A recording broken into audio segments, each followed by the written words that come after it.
دین اسلام ایک مکمل ضابطۂ حیات کا نام ہے کہ جہاں پر زندگی کے انسان کی زندگی کے انفرادی پہلو سے لے کر کے اجتماعی پہلو تک کئی ہدایت اور رہنمائی موجود ہے۔ ایک دین پر عمل کرنے والا فقط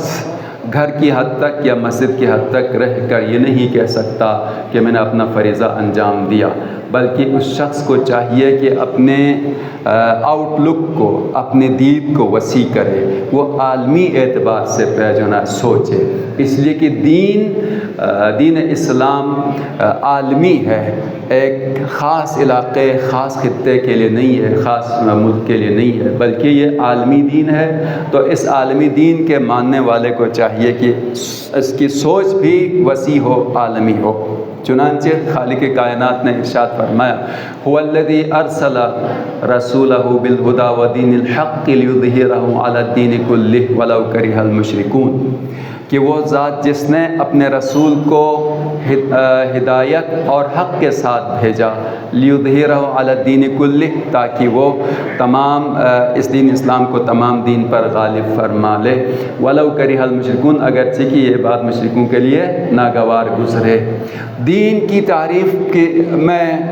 ہر ایک نے تعریف کرنے کی کوشش کی ہے اپنے سمجھ کے مطابق۔ میں فقط اشارہ کروں گا کہ ایک مشرق زمین کے لحاظ سے دانشوروں کی اور علماء کی تعریف ہوگی، اور ایک مغرب زمین سے۔ جہاں تک مغرب زمین کے حوالے میں رہنے والے دانشوروں کی تعریف دین ہے، وہ یا سماجی پہلو سے ہے، یا اقتصادی پہلو سے ہے، یا عبادی پہلو سے، انفرادی، جیسا کہ ان کی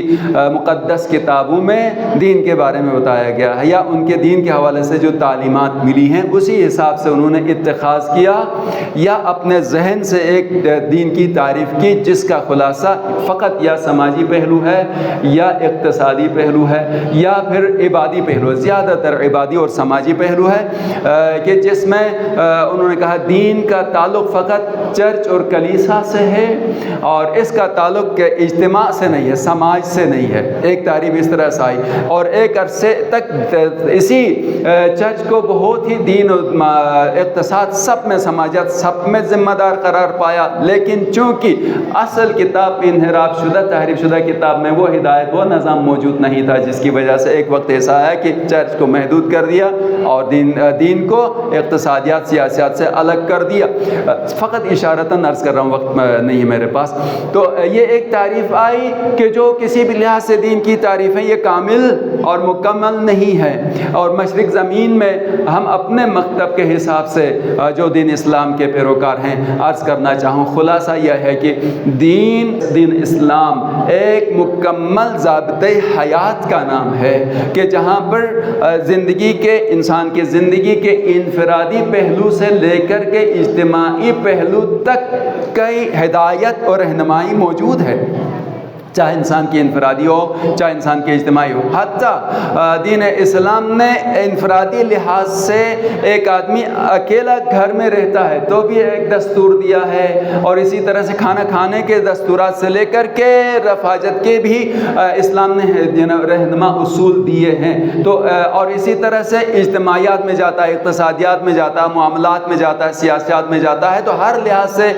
اسلام ایک مکمل ضابطۂ حیات ہے۔ چونکہ مکمل ضابطۂ حیات ہے، لہٰذا اسی دین کو تمام ادیان پر حاکم ہونا چاہیے۔ اگرچہ کہ دین اسلام میں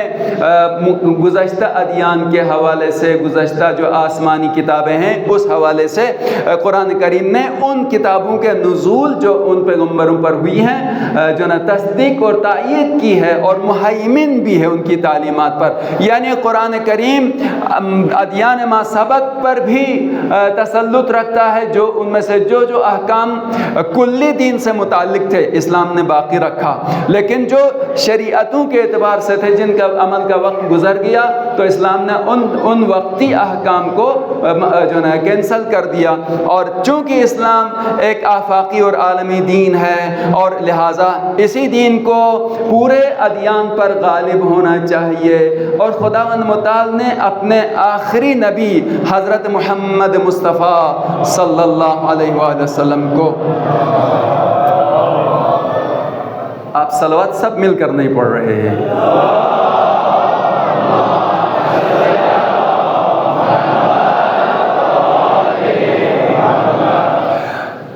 آخری نبی مبعوث فرمایا، اور جو دین اسلام آپ کے ذریعے سے رسول اللہ نے پہنچایا ہے، یہ تمام ادیان کے لیے، تمام زمانوں کے لیے ہے، لیظہرہ علی الدین کل، سب ادیان پر غالب فرمائے۔ اور اب تک جو نا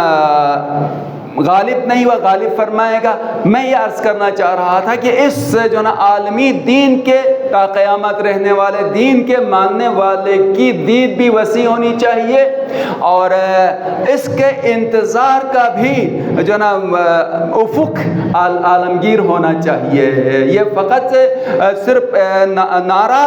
اور ایک کیفیت میں نہ رہے، بلکہ انتظار کے افق کو وسیع کرے۔ یہی وجہ ہے کہ آپ کو نظر آتا ہے جنہوں نے اس دین اسلام کو واقعی طور پر سمجھا، یعنی اہل بیت علیہ السلام کے در سے جنہوں نے دین لے لیا، ان کی کوششیں یہی ہوتی ہیں کہ اس عالم اسلام کی، یعنی اس دین اسلام کی عالمی حکومت کا زمینہ فراہم کرنے کے لیے عالمی کوشش کی جائے۔ وہ منطقے تک، وہ خطے تک محدود نہیں ہے ان کے مسائل جمیلہ، ان کی کوششیں، ان کی جد و جہد ایک خطے تک نہیں ہے، بلکہ جہاں کہیں بھی ضرورت پڑ جاتی ہے وہاں پر وہ حاضر نظر آتے ہیں۔ اور یہی وجہ ہے کہ جنہوں نے مکتب اہل بیت علیہ السلام سے دین کو سیکھا ہے، وہ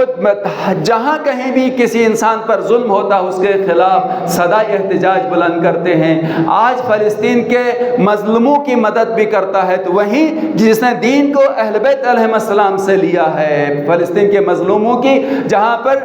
جو نا مدد ہوتی ہے تو انہی کے ذریعے سے، اور اس کے شاہد صدق یعنی گواہ خود مظلومین فلسطین ہیں، جن کے مرد، جن کی عورتیں، جن کے بچے، جن کے بوڑھے سب پکار کر کہتے ہیں اگر کسی نے کوئی ہماری مدد کر رہا ہے تو اہل بیت علیہ السلام کے ماننے والے شیعہ ہیں، چاہے ایران میں رہتے ہوں، چاہے یمن میں رہتے ہوں، چاہے بحرین کے ہوں، چاہے حزب اللہ لبنان ہوں۔ اس لیے کہ جو نا انہوں نے دین کو فقط محدود طریقے سے نہیں سمجھا، بلکہ یہ دین اسلام تمام ادیان پر غالب آ جائے گا اور ہمیشہ تا قیامت پورے خطے ارض پر نافذ ہونے والا ہے۔ تو لہٰذا اسی حساب سے زمین ظہور فراہم کرنے میں یہ جد و جہد کرتے ہیں۔ میں آخری جملے اسی طرح سے عرض کروں گا کہ ہمارا انتظار کا فلسفہ جو ہے ایسا ہونا چاہیے کہ ہم عالمی طور پر سوچیں کہ تبدیلیاں جب عالمی آتی ہیں تو منتظر کا فریضہ بھی عالمی لحاظ سے ہوتا ہے۔ ہماری نگاہ اس اعتبار سے ہونی چاہیے، اور ہم اپنے آپ کو انفرادی اعتبار سے بھی تیار کریں اور اجتماعی لحاظ سے بھی تیار کریں، عالمی لحاظ سے بھی آگاہی ہو، اور اس آگاہی کے مطابق ہمارا ایک جو فریضہ بنتا ہے اس کو ادا کرنے کی ہماری کوشش ہونی چاہیے۔ خداوند متعال ہم سب کو دین کو صحیح معنی میں سمجھنے اور اس پر عمل کرنے کی توفیق عطا فرمائے یا رب العالمین۔ دنیا سے ظلم و جور کے خاتمے کے لیے اپنے آخری حجت کے ظہور میں تعجیل فرما۔